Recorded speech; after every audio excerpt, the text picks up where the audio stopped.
Detroit, Michigan, the United States of America. Good afternoon and welcome to round 7 of the 1983 Formula One World Championship. 2 races ago we were at the Round the Houses circuit of Monte Carlo. This is the newest of the Round the Houses circuits. Detroit first used last year for a round of the World Championship and being used here again in slightly modified form. There you see the Detroit River in the background, and here, not the sort of cars that we're used to seeing on the streets of Detroit. Instead of the big American V8 monsters, we've got the 500, 600 horsepower Formula One cars. Many of them, of course, now turbocharged, 1.5 litres, the rest of them V8 3-litre cars. And as the field goes out on this final warm-up lap before the 61-lap race, let's run through the grid. On pole position, there you see the circuit. On pole position, René Arnoux of France in the turbo Ferrari. Alongside him and running along just behind him now, Nelson Piquet of Brazil in the turbo Brabham. Row 2, another Ferrari, Patrick Tambay, and Elio De Angelis in the turbo Renault-powered Lotus. A very good grid position for him, and remember that Gérard Ducarouge has recently left the Alfa Romeo team and joined Lotus, and he seems already to be putting new life into the Lotus team. On row 3, quite a surprise, the underrated Swiss just going through the picture there in the pale coffee-coloured car, Marc Surer, the fastest of the non-turbocharged cars. There he is once again in the arrows. Alongside him, Michele Alboreto in the distinctive green Tyrrell, also of course a non-turbocharged Cosworth engine. And Alboreto knows all about street circuits. Remember, he scored his first and only win in the very tight circuit of Las Vegas at the end of last year. Row 4, Eddie Cheever in the second Renault, De Cesaris in the Alfa. Row 5 is Derek Warwick in the turbo Toleman. And another surprise, Marc Surer's teammate, the Belgian Thierry Boutsen, in only his second Grand Prix, qualifying on the 5th row of the grid, a tremendous effort. Keke Rosberg, the world champion, is back on row 6. Alain Prost, the current world championship leader, back on row 7 with Nigel Mansell. Moving on down the grid, we've got John Watson, once again well down. He's 21st on the grid. Remember, this is the race last year. He won from well down the circuit, and the grid all lined up now. And it looks as though we've got a problem. I think Patrick Tambay has his arm up. Andrea De Cesaris in the Alfa has his arm up. The mechanics running onto the grid. Now, there is De Cesaris actually getting out of his car. This is a repeat of what happened in Belgium 2 weeks ago when the start was aborted.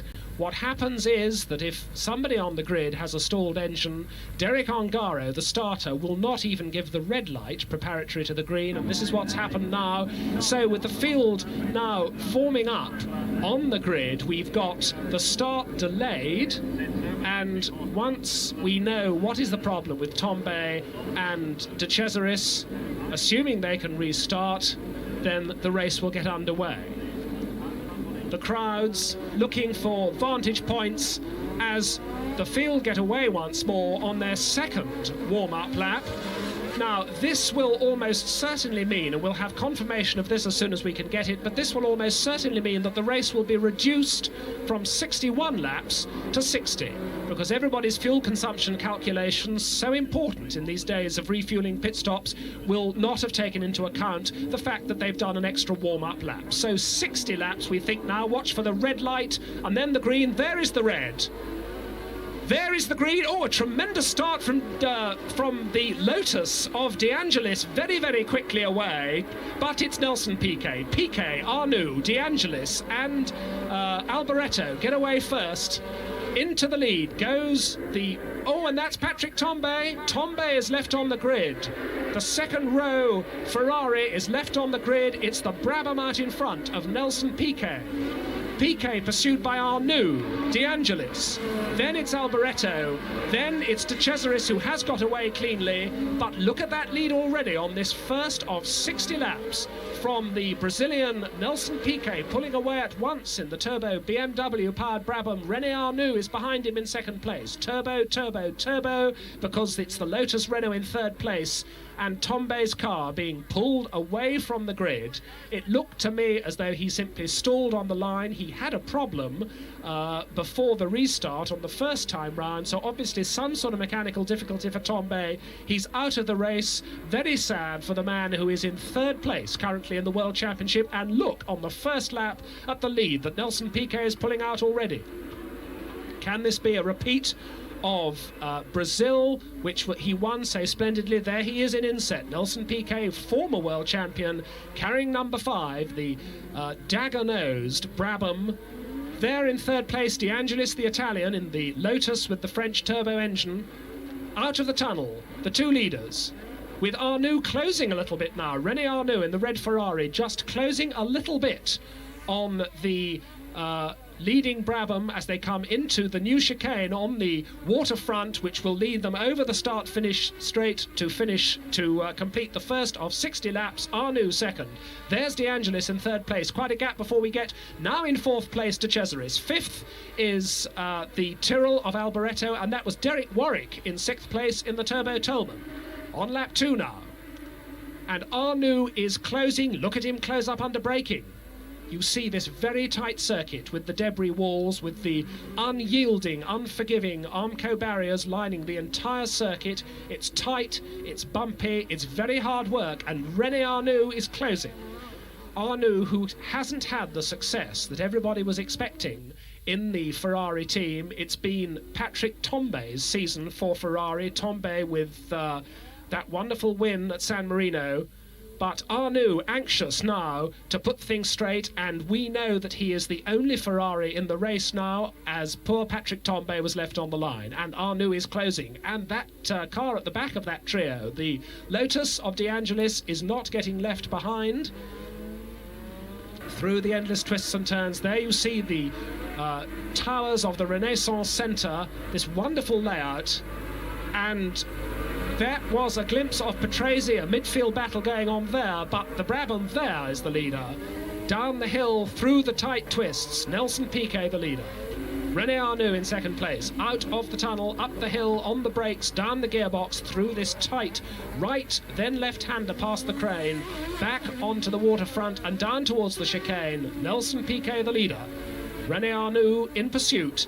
Elio De Angelis is third. Andrea de Cesaris is fourth.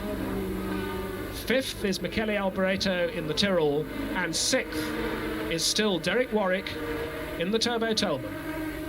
And remember, we're going to have refueling stops for a lot of the field in this race, and Arnoux is closing still.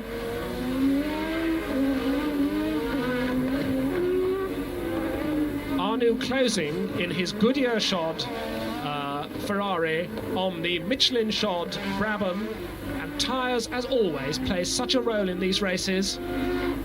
Have Goodyear come up with the best combination of compound and construction of tyre for this particular circuit, the bumps and the tight twists, or have Michelin? And of course, the tyre company that is predominant in qualifying may not be the tyre company that's predominant during the race. In qualifying, they all use softer tyres. Piquet through the twists. You'll see what accuracy is necessary in this circuit, because a wheel 6 inches out of line, which could just cost you half a second on any other circuit, here can tear a wheel off your car. And that's Eddie Cheever. Cheever is parked. No apparent damage on the car, but he's stopped. Eddie Cheever in the second of the Renaults is out. This is lap 5 along that long straight that goes incongruously past a piece of motorway running through Detroit. You'll see ordinary traffic running along there during the race. There is Arnoux plunging downhill and all the time trying to close on Nelson Piquet. Now, it looks to me as though Piquet now is starting to keep this gap constant. He made a marvellous start. He pulled out a very useful lead. Arnoux closed a little bit on him. in. But although Arnoux is able to get close through the twisty bits, he's not able to get close enough at this stage really to challenge Nelson Piquet for the lead. And that's Bruno Giacomelli there with John Watson on his tail. So Watson fighting his way up through the grid after that very lowly 21st starting position. And once again we look at the two leaders. This is now lap 6. We have confirmation that it's going to be 60 laps, and that's the Lotus stopping. That is the third place Lotus stopping, and the rest of the field go through, and we see Keke Rosberg at the back of that trio. Keke Rosberg it is now who's coming through. So Elio De Angelis, who was third, that marvellous brief run in third place, the best performance we've seen from the Lotus all season, but Elio De Angelis clearly out of the race. So now the order becomes Nelson Piquet on the screen at the moment, your leader, and René Arnoux dogging his wheel tracks. There is De Angelis' Lotus, which was in third place. De Angelis crossing the track, crash helmet off, sprinting back to the pits. No traffic lights, no zebra crossing for him, but De Angelis back to the pits and clearly out of the race. So that has promoted into third place. That will have promoted Michele Alboreto or De Cesaris, because they're battling away out of picture at the moment. But De Cesaris, that is Cheever. So Cheever, having parked, sat and thought about it for a bit, but he's parked his car, he's not going to go any further, and Eddie Cheever, the Italian-domiciled American, getting a lot of publicity here in Detroit as the only American in the race. But Eddie Cheever, a disappointment for the local fans, clearly out as we watch once again on this 6th lap of the 60. Now 7th lap as they cross the start-finish line, and as they pass the abandoned Lotus, we watch the two leaders, and Arnoux is a little bit closer. Arnoux is a little bit closer to Cesaris, now third in the Alpha, 4th Michele Alboreto, and Keke Rosberg has come storming through into 5th place, and remember he started from 12th place on the grid. So we're seeing another charging drive from Rosberg, the Monte Carlo winner, and Arnoux piling on the pressure now. René Arnoux is now a lot closer to the Brabham. Just a little look at the inside there. Arnoux is really challenging. Following, dogging the wheel tracks of the Brazilian Nelson Piquet. Turbo 4-cylinder BMW engine in the white car, turbo V6 Ferrari engine in the red car. A Brazilian driver leading a French driver. And down into that long, tight left-hander, swinging it across for the right-hander that follows it, down the hill, and Arnoux very, very close indeed. But of course, overtaking is a bigger problem than closing. Arnoux can get close up, but can he find a way past the Brabham? Because on a circuit such as this, just as at Monte Carlo, if you drive defensively, if you drive sensibly, and you don't get a more experienced and mature driver now than Nelson Piquet, you can keep the door shut and you can keep your lead, provided you don't leave a hole anywhere for your protagonist to have a look. And he is having a look. Arnoux had a look under braking for the chicane there on that long left-hander. And having made that little attack there and not having succeeded, Arnoux now has fallen back a little bit. You see him close under braking, but he's not quite as close as he was. This is lap 8 now. And Arnoux still challenging, and these two have absolutely pulled away from the remainder.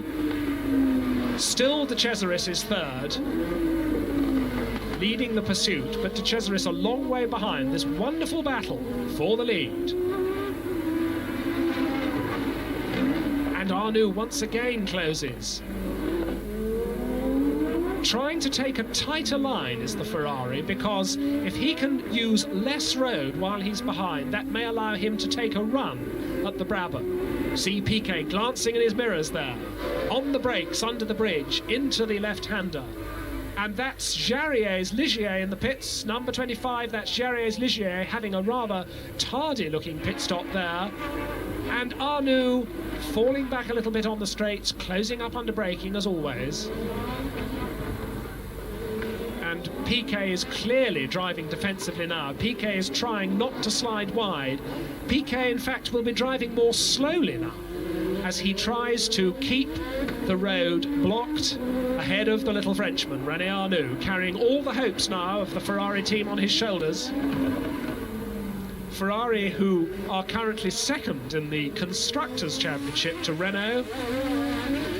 And a win today for René Arnoux is desperately what he wants, because he has only scored 8 points so far in the World Championship. He's had 2 third places, and that's his best result. Third at Long Beach, another street circuit of course, and third at San Marino at the Imola race. On the straight, the power, well over 600 horsepower of the BMW, pulls away from the Ferrari, itself an extremely powerful car. The Brabham lighter than the Ferrari, designed by the South African Gordon Murray, who always manages to produce a so graceful Formula One design. The Ferrari, the Italian Ferrari, has a chassis designed by Harvey Postlethwaite, the British designer who now works for Maranello at the Ferrari factory. And Arnoux a little bit further back now. Some laps he's close, some laps he's falling back. I think that the times that he's further back is when he's just made a dive to find a way past Piquet and it hasn't come off.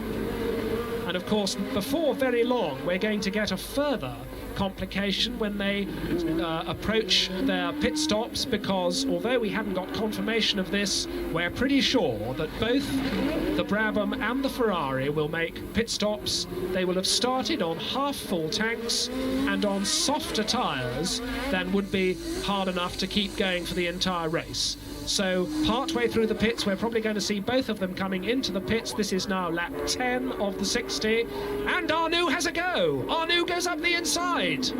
Oh, and that's the closest he's got so far. But he wasn't quite close enough. He got his front wheel alongside the Brabham's back wheel, and now notice he's had to slip back to regather his forces after that attempt. But clearly Nelson Piquet is under a lot of pressure now, and I would have thought that it can't be very long before Piquet yields. I would hazard a guess that Piquet's Michelin tyres are not quite as effective here as the Goodyear tyres on the Ferrari. And Arnoux once again, as before, trying to come up the inside under braking for a corner. But that's the most dangerous place to do it, because what the man in front may well do is chop across to take his line. Oh, but Arnoux's done it! Arnoux has done it! A superb manoeuvre. He did it on the straight by coming faster out of the preceding corner, and there was nothing that time that the Brazilian Piquet could do about it. And now look how he's pulled away. René Arnoux in the Ferrari leads on lap 10, and Nelson Piquet is demoted to second place. Still in third place, we've got Andrea de Cesaris in the Alfa Romeo, and you haven't seen it, but Keke Rosberg, driving as only Keke Rosberg can, head down in the cockpit, flinging the Williams around, is now the leading non-turbocharged car in fourth place. Michele Alboreto is fifth. We've still got Derek Warwick going splendidly in the Turbo Tellman in sixth place, and Alain Prost is a slightly lackluster seventh, the current World Championship leader in the Turbo Renault, the only surviving Turbo Renault, because you'll remember that Eddie Cheever has retired. Thierry Boutsen, doing a magnificent job in his second ever Grand Prix in the Arrows, is eighth. Jacques Lafitte coming up well from his rather lowly grid position. He was 20th on the grid. Jacques Lafitte in the second Williams is now 9th. Roberto Guerrero in Teddy Yip's Theodore is 10th. Danny Sullivan is 11th on our lap chart in the second of the Tyrrells, and Niki Lauda is 12th. So now lap 11 of the 60, and René Arnoux looking very, very confident indeed. Now that Arnoux is past, his confidence must be at his height. And that is Rosberg. Rosberg is right up to De Cesaris for third place. Rosberg in fourth place in the Williams. De Cesaris, number 22, the red and white Alfa Romeo. Turbocharged, much more powerful than the car that's chasing it. But Rosberg, when he's in the mood, is not to be denied. And he's done it! Rosberg is through! The Williams has passed the Alfa Romeo, and now he too pulls away. Keke Rosberg is third, De Cesaris is fourth. So Rosberg, again, a wonderful fighting drive. We saw him drive so magnificently at Monte Carlo to win in wet and dry conditions. And just behind De Cesaris, the green car there, is the Benetton Tyrrell of Michele Alboreto. So he is going very hard indeed as well. Michele Alboreto in fifth place, and it's Derek Warwick out of sight in sixth. Into the chicane, hard on the brakes, comes the world champion carrying number one, the green and white Williams. There is the leader once more on lap 12, René Arnoux in the Ferrari. So a great storming drive by Keke Rosberg. We'll have to watch this because it may well be that Rosberg is also, in fact, we're pretty sure that Rosberg is going to stop. We're pretty sure that the Ferraris are going to stop. We're pretty sure that the Brabhams are going to stop. We think that Michele Alboreto, now in fifth place in the Tyrrell, is going to go the whole distance without a stop. Now, these pit stops can last an amazingly short time. It tends to take them about 15 seconds to change all four tyres and to put in 30 gallons of fuel under high pressure. Although, of course, the pit stop will waste a bit more than 15 seconds in all. That's the length of time the car is stationary. And Alboreto goes through. Alboreto goes past De Cesaris. Alboreto now fourth. De Cesaris demoted to fifth place. And there's Derek Warwick. Derek Warwick in sixth place. Now, Warwick is hard onto Alboreto's tail, onto De Cesaris's tail, I should say. There is Alboreto, the first of those three cars. The red and white one is De Cesaris, and Derek Warwick in sixth place at the back of that trio. This is the battle for fourth place. Rosberg is third, and once again we see that stricken Ligier in the pits of Jean-Pierre Jarier. So clearly his race is run. As leader, René Arnoux goes on his confident way in the Ferrari with 18 of the 60 laps completed.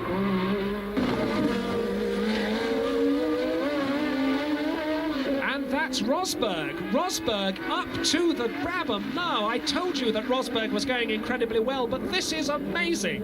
Keke Rosberg is up to second man. Nelson Piquet. Piquet with the very powerful BMW turbo-powered Brabham has the Cosworth-powered Williams right in its wheel tracks, and Rosberg is not to be denied. This is a wonderful classic drive from the world champion.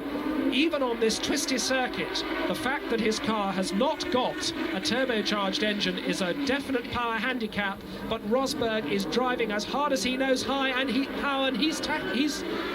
challenging, he's looking one side then the other. He's doing absolutely everything to unruffle Piquet. The car in front of Piquet, the red car, is a back marker. It's Baldi's Alfa Romeo, and they both pass it in the tunnel. Baldi at the back of the field in his turbo Alfa, that's De Cesaris' teammate, up the hill, through past the crane, onto the waterfront and up to the chicane. The Brabham in second, the Williams is third, and Rosberg is challenging. So Keke Rosberg, who started 12th on the grid, is now third and challenging for second. And René Arnoux is well out in front. I think that Nelson Piquet is not at all happy with the handling of his Brabham, because I would have expected the Brabham to be able to pull away from the Williams, but it's the Williams that is closing on the Brabham. The Brazilian in second place with the German turbocharged engine. The Finn, the world champion, in third place with the British Cosworth, non-turbocharged. And this Williams has superb handling and balance. Rosberg is able to get absolutely the best out of it. Rosberg with a well-handling Williams is a great force. He had a look at the inside there. On the brakes, though, he had to let the Brabham get away. This is the battle for second place. We're on lap 19. That was a brief shot of Raoul Boesel, who's soon to be lapped by the leader. Arnoux into the tunnel on his way to lap Bazell. He's already lapped Mauro Baldi at the back of the field. Raoul Bazell in the Ligier. His teammate Jean-Pierre Jarier we've seen in the pits, of course. So Arnoux on the waterfront, up into the chicane, and already at 1/3 distance. This is lap 20 of the 60, and he's already well among the back markers and having to work his way through the traffic. Arnoux follows Bazell. Raoul Bazell, another of the Brazilians in this race, and here is the best-known Brazilian, Nelson Piquet, with Finland's #1 racing driver, the world's #1 racing driver, the world champion, closing relentlessly. Poor old Piquet, he's had all this pressure from René Arnoux in the Ferrari, which he had to yield to. He's now got the pressure from Rosberg. Rosberg throwing the car sideways in his efforts to grab 6 inches here, 6 inches there. He hasn't got as much power, so he's got to make it all up by braking later, by getting on the power earlier, and that is Baldi. Mauro Baldi, who's been having a slow drive at the back of the back of the field. Clearly all is not well with Alfa Romeo number 23, and he has stopped. His teammate, oh, and that's Prost. Prost making his routine pit stop early because fuel was going in, but I think he was unhappy with his tyres. He's obviously come in early, and that's Rosberg in second place. Rosberg has done it. Rosberg has gone past while we were watching Prost's pit stop. Keke Rosberg has taken second place from Nelson Piquet, who we see here. Piquet now already slipping back in third place. So the relentless pressure, that's Guerrero in the pits, I believe. That is the Theodore of Guerrero making a stop, also rather early, so it looks bad for the Theodore.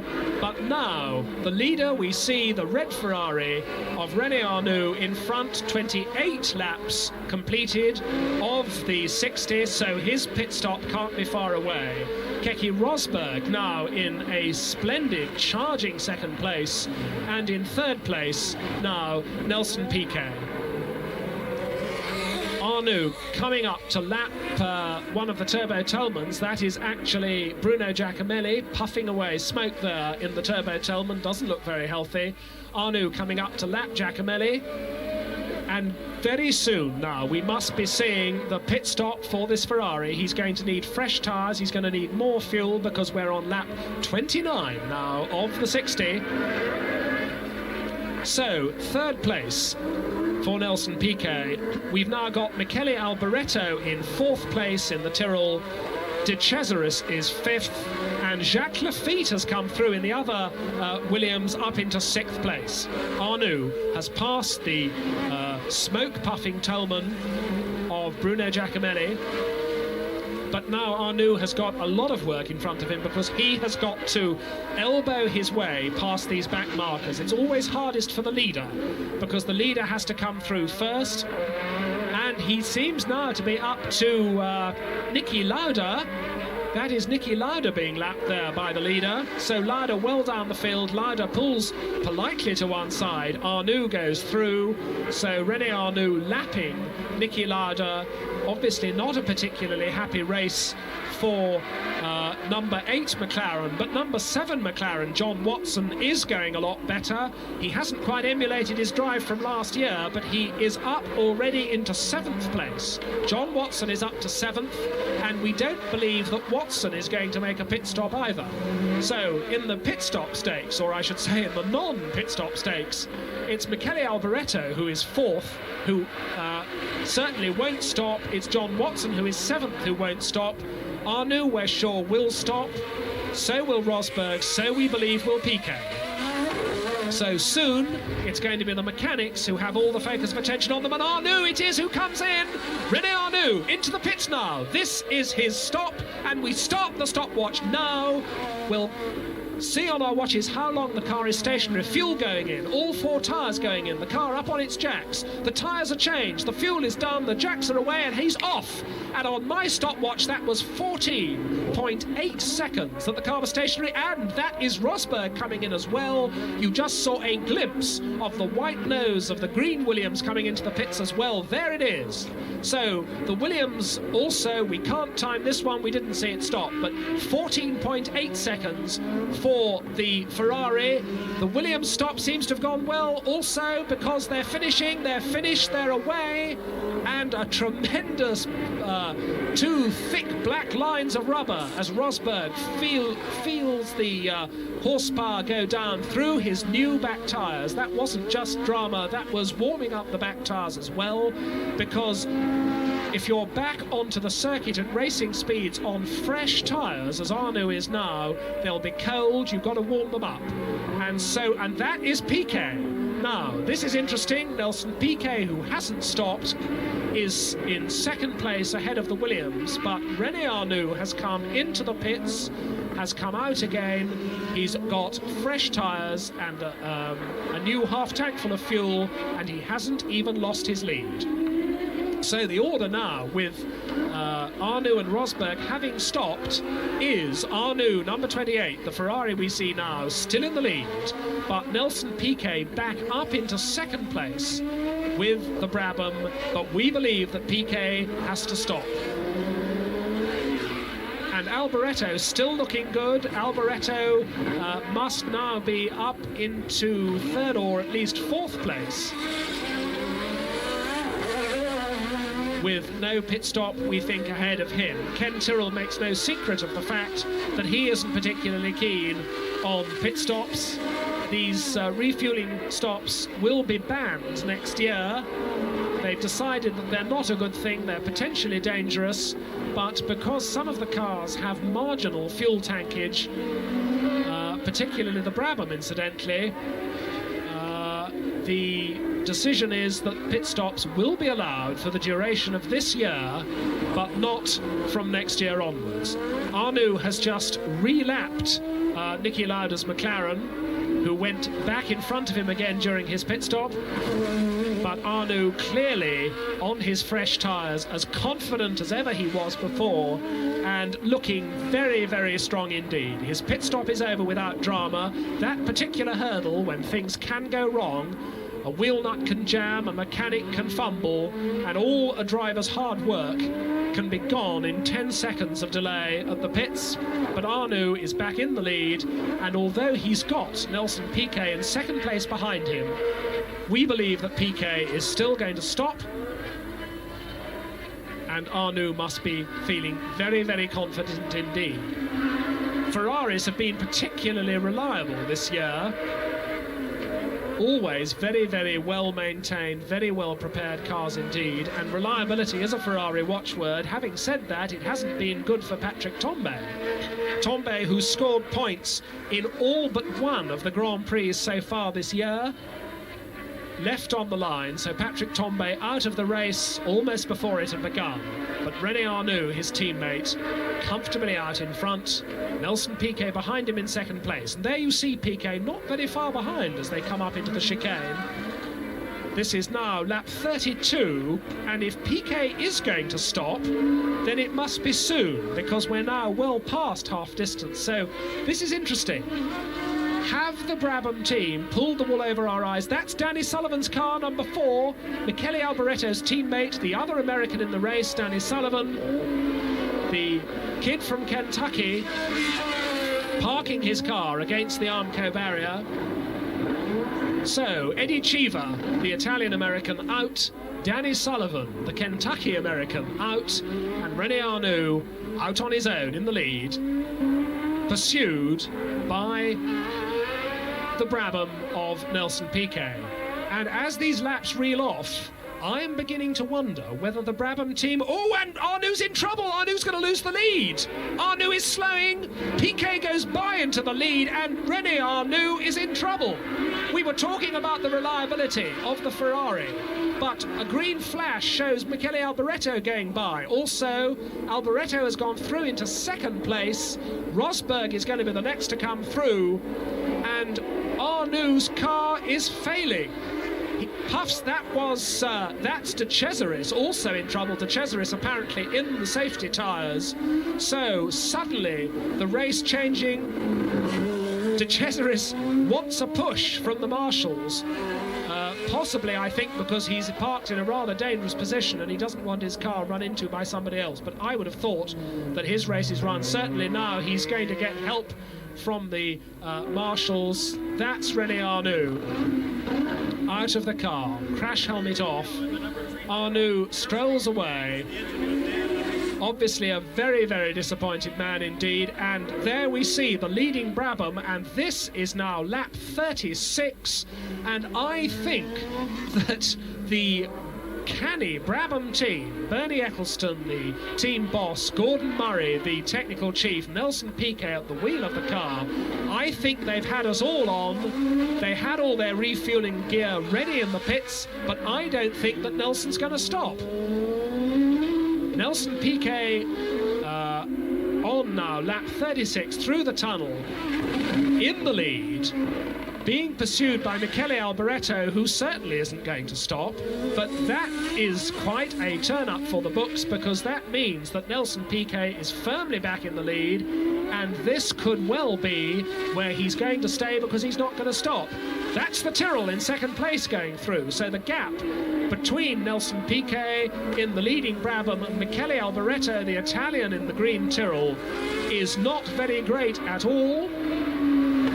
But neither of these guys apparently are going to stop, and Keke Rosberg now fairly well back in third place. This is lap 36, and with De Cesaris out, with leader René Arnoux out, and with Nelson Piquet back in the lead. Little grooves appearing on the tyres of that car, and that's significant. If you look at the tyres, Nelson Piquet's slick tyres are starting to have a groove of worn rubber appearing on the front, and Michele Alboreto is closing on it. So the gamble that the Brabham team have taken of sending Piquet out on a full tank, because that is clearly now what it must have been, and on tyres that will run for the whole length of the race. They've obviously tried to run the car on the softest tyres that they think will last. That's the compromise, and I think that Piquet is now driving to conserve his tyres. Piquet on Michelin's, Alboreto pursuing him on Goodyear's, and there is Michele Alboreto, the yellow flash of helmet in the bright green car. And on this circuit today, Goodyear's apparently having the edge over Michelin in the endless tyre war. Meanwhile, Derek Warwick, talking of the tyre war, Warwick going well on Pirellis, but Warwick, who was up in fifth place for a lot of the race, his car went on to 3 cylinders. It was misfiring when he came in for his routine pit stop, and he is now out. So now, lap 37, by our unofficial hand timing, we reckon the gap between Piquet and Alboreto is less than 3 seconds, 2.9 by my unofficial hand timing. Keke Rosberg in the Williams in third place, and John Watson, Belfast's John Watson, has brought that McLaren up into fourth place, 21st on the grid. And Watson, who drives so hard from the back, we've seen him do it so often. There he is, that is Watson coming through the field. It's not, it's actually Niki Lauda about to be lapped. So that is the other McLaren still going ahead of the leading Brabham. It's Niki Lauda in McLaren number 8, who is in front of Nelson Piquet now. But the teammate of Lauda, it's indeed another of the Marlboro cars. It's actually the still surviving Alfa Romeo. It is the still surviving Alfa Romeo as they go into the tunnel. Yes, it's Mauro Baldi. It's Mauro Baldi's Alfa Romeo, which has been plodding on near the back of the field. So we were talking about John Watson, and it is indeed John Watson who is now in fourth place. And a great puff of smoke just ahead of Rosberg.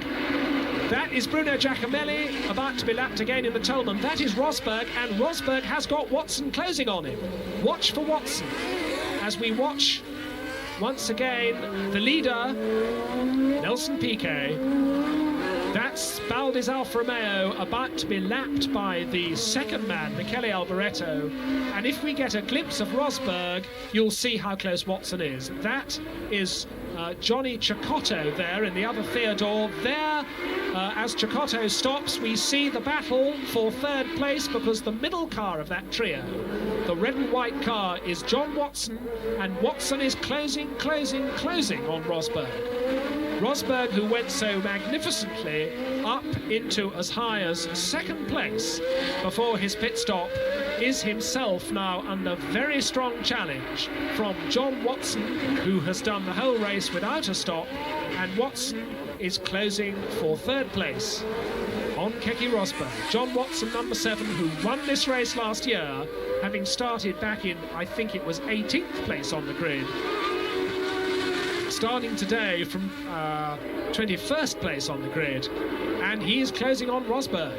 The man they've just passed was Giacomelli, still going in the Tolman. His teammate Derek Warwick now out of the race, and still on his way with 40 laps now of the 60 under his belt. He has just lapped Mark Sura. Sura's had a disappointing race. He was black flagged. That's the coffee-coloured car just behind Piquet now. Sura was black flagged because one of the marshals saw something apparently leaking from his car. It was absolutely nothing. It was water coming out of an overflow, perfectly normal. But the Swiss Sura was brought into the pits and had to rejoin after a delay. So Mark Sura well down, although his teammate Thierry Boutsen is in 6th place at the moment in the championship points in his second Grand Prix. But here's the excitement on screen now, the battle for third place. Keke Rosberg, number 1, John Watson, number 7, battling away for third place, both of them with Cosworth engines, the Williams and the McLaren, and Watson could not be closer if he tried. Watson piling on the pressure. Watson will tell you he would always rather be challenging from behind, because all the pressure now is on Rosberg as they go into the tunnel. Watson was close going into the tunnel, lost a bit of ground coming out of it, up the hill through the right-hander, then the left-hander, past the crane, on the waterfront, past the Detroit River, into the chicane, and Rosberg bouncing on a curb there. Rosberg getting a little bit ragged under pressure, and Watson always so smooth. The most polished and the smoothest of drivers is John Watson, and it's smoothness and tidiness that you need on a tight street circuit like this. That is Lauda, who's going to be lapped. That is the battle for third. Niki Lauda is ahead of them. Now, will Niki Lauda, John Watson's teammate, do anything to help Watson? I'm sure that he's not going to do anything as crude as blocking Rosberg, but it may be that as they come up to lap Niki Lauda, we could have an interesting situation. No, Lauda pulls clearly away, and in fact Rosberg is through and Watson's through. Lauda, that most professional of drivers, clearly in handling problems with his McLaren, keeps out of everybody's way. He was even keeping out of Giacomelli's way there. And Rosberg still clinging on to this third place by the narrowest of narrow margins. Watson pushing all the time. Can Watson find a way by? They pass the stranded Ferrari of René Arnoux. What bad luck for the little Frenchman. It really did look as though Arnoux' luck had changed today. But both Ferraris out of the race. A bad day also for Renault, because Cheever out of the race and Prost well down after an early pit stop. And this is still the battle for third place. Up the hill, on the brakes, down the gearbox, right, then left past the crane. Onto the waterfront, up to the chicane, and Watson challenges once more.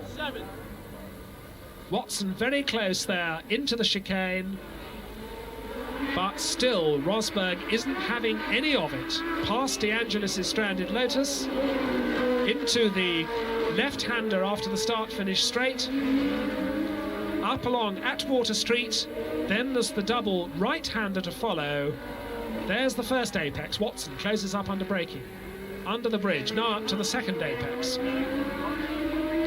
This is Woodbridge Street, up towards Congress, briefly downhill. That's Mauro Baldi we see there in the Alfa, still going, and there is the battle now, and Rosberg is still in front. Both of these men using every inch of the road. Still Nelson Piquet the leader. Still Michele Alboreto in second place, and still this splendid battle for third place between Keke Rosberg and John Watson. I think that's Baldi in front of them. They've got to lap. Always the danger of a traffic incident as they work their way through. Down the straight now, down towards the left-hander. And Baldi is still there, and that's allowed Watson to close. That has allowed Watson to close. Watson now looking very, very good for a challenge. Baldi still in front of them as they go down the hill. Now Baldi pulls over, and that was tight for Watson, but Watson's through too, into the tunnel. Can Watson make a challenge? Or did Rosberg get a little bit of a run? He did. I thought that might be the case. As Watson squeezed past Baldi, he was a little bit offline, but already he's made up the disadvantage. Close into the chicane. This is lap 44 now. They're now on their 44th lap. There is Alain Prost in the yellow Renault, well down the field, about to be lapped by the race leader. You see that Prost has lost one of his front nose wings, the front right-hand aerofoil, missing off Prost's car. I think that happened in a bit of traffic right at the very beginning of the race. And there you see Piquet lap Prost, and the Tyrrell is ever threatening, and Watson's lost some time. We had a glimpse there of Watson, and we've got a bit of empty road now behind Keke Rosberg. I don't know what happened to Watson there. He must have made a little mistake somewhere. He got stuck behind a back marker perhaps. But as Thierry Boutsen is lapped by the leader, Thierry Boutsen lapped by Nelson Piquet as they come up now to lap 47 of the 60. Boutsen still ahead of the leader into the tunnel, and Piquet is not hurrying. Piquet is not rushing to scramble past Thierry Boutsen, although he has got the green Tyrrell of Michele Alboreto in second place, not very far behind. I think that there you see the Tyrrell, in fact, at the back of the shot there. But I think that Piquet is driving to preserve those tyres. You can see the grooves on those front tyres now. Very clearly, Piquet's front tyres are worn, and he is driving gently to preserve them. Thierry Boutsen going very strongly in 6th place in his second ever Grand Prix. Now lets the ex-world champion Nelson Piquet past, and there is the Tyrrell at the back. So the Tyrrell not very far behind in second place. Michele Alboreto is definitely closing. This is lap 48, and the gap, which was up to 3.5 seconds, is now definitely less than that. Thierry Boutsen a lap down in 6th place. In fact, Boutsen is now in 7th place because Nigel Mansell has brought the Lotus up into 6th place. Jacques Lafitte is 5th. John Watson is 4th. Nigel Mansell has come into the championship points, and Thierry Boutsen now is in 7th place in the Arrows. And still behind that 7th place Arrows, having not yet been able to find a way past, is Michele Alboreto in 2nd place, the Italian with the British Tyrrell. Nelson Piquet on his way down the hill. Clipping the Armco, on into the tunnel goes leader Nelson Piquet. This is lap 50, so 10 laps only left to go, and Piquet balancing the need to preserve his car, to preserve his tyres, with the fact that he has got Michele Alboreto behind him. You see a groove on the back left-hand tyre as well, and Alboreto is now past Boutsen, and Alboreto is not yet close enough to threaten, but that presence of the Tyrrell in 2nd place means that Piquet cannot afford to ease up too much. So we've got a classic compromise, a classic balancing situation for Piquet. He's got to nurse this car to the finish, and 3 at least of its 4 tyres looking in a pretty bad state now. You can clearly see the grooves worn in those slicks. Piquet can certainly feel that the car is not handling as well as it was when the tyres were fresh, and he's just got to make sure. Oh, and look how close Alboreto is now. Alboreto is challenging. This is the battle for the lead on lap 51, and Alboreto's going to go through. Alboreto takes the lead on lap 51 of the 60. Piquet has lost his lead. Piquet is slowing, and Piquet's got a puncture. Piquet's left-hand rear tyre is flat and punctured. Now, can he nurse that car back to the pits? Alboreto goes through to lead a Grand Prix for the 2nd time in his career. So with only 9 laps left of the Detroit Grand Prix, the whole picture has changed, and Michele Alboreto triumphantly passes the parked Ferrari of former leader René Arnoux into the lead. So Ken Tyrrell, watching from the pits, must be delighted about this, but the Brabham team, what a disappointment for them. And Piquet is nursing that car to the pits. Piquet is determinedly driving it on for a fresh tyre, and as Piquet makes his way as fast as he can, but at much reduced speed, to the pits, through the chicane, now to start his 52nd of 60 laps, goes Michele Alboreto, the 26-year-old Italian from Milan. This is his 33rd Grand Prix. He's only won 1, which was Las Vegas last year, but now he's looking very, very good to win his 2nd. The Tyrrell, designed by Maurice Philippe, sponsorship from the Benetton Clothing Company, and Ken Tyrrell, who's been in Grand Prix racing for so long, who brought World Championships to Jackie Stewart with his own Tyrrell car, but has had perhaps a lean period of late until he brought Michele Alboreto on. And there is Piquet in the pits. Piquet out of the pits. Piquet back in the race with fresh tyres. And now we're just going to work out from the lap chart where he is. That's Boutsen, about to be lapped by Keke Rosberg, who is in 3rd place, who is in 2nd place, I should say.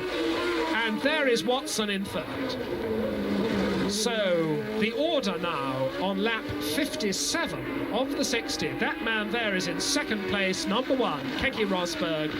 That man is in the lead, number 3, Michele Alboreto. There is the 6th man, Nigel Mansell, about to be lapped by the Tyrrell. Nigel Mansell in the black Lotus. This is the Lotus with the ordinary Cosworth engine, about to be lapped by the Cosworth-powered Tyrrell of the leader, Michele Alboreto. In 3rd place, it's John Watson. In 4th place now, after his pit stop, it is Nelson Piquet. Piquet is 18 seconds on our watches behind John Watson, so a long way back as Nigel Mansell is lapped by the leader.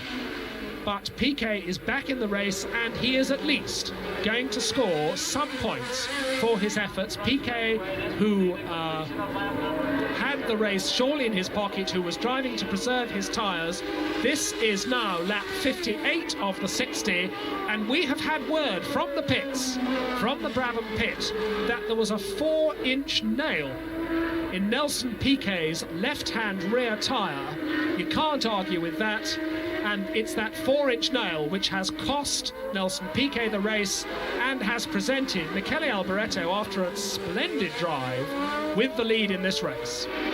So with Nigel Mansell lapped in 6th place, Jacques Lafitte in 5th place in the Williams, Nelson Piquet in a resigned 4th place with the Brabham, John Watson, who was challenging so hard for Rosberg's place. Watson now apparently content with 3rd. It's Keke Rosberg in 2nd place, and Michele Alboreto with a big lead and less than 2 laps left to run. On down through the twists and turns, down towards the tunnel, on the brakes, down the gearbox, turn the car left. Alboreto looking very, very smooth, but still trying hard, using every inch of the road there. Down towards the tunnel. Little twitch as he goes through the tunnel.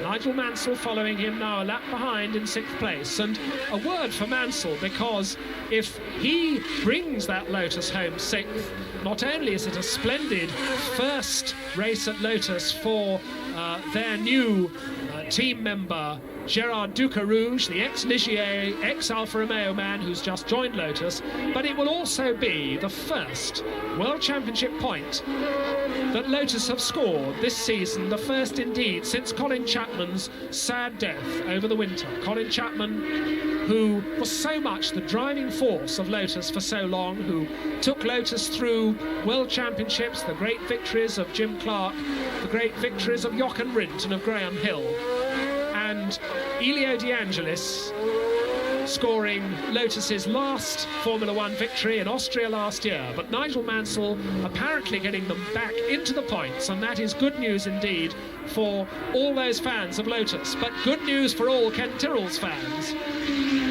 This man, Michele Alboreto, very much an un-Italian quiet, reserved, none of the mercurial temperament and the emotion that one would normally connect with the traditional Italian racing driver.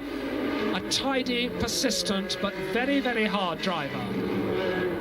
And with all the qualities which gave him a win last year around the twists and turns of Las Vegas, on lap 59 of the 60, they look as though they're going to give him a win here and in Detroit. Oh, and a twitch there, hanging the tail out. As I told you, he is still trying. This is no easy drive to victory.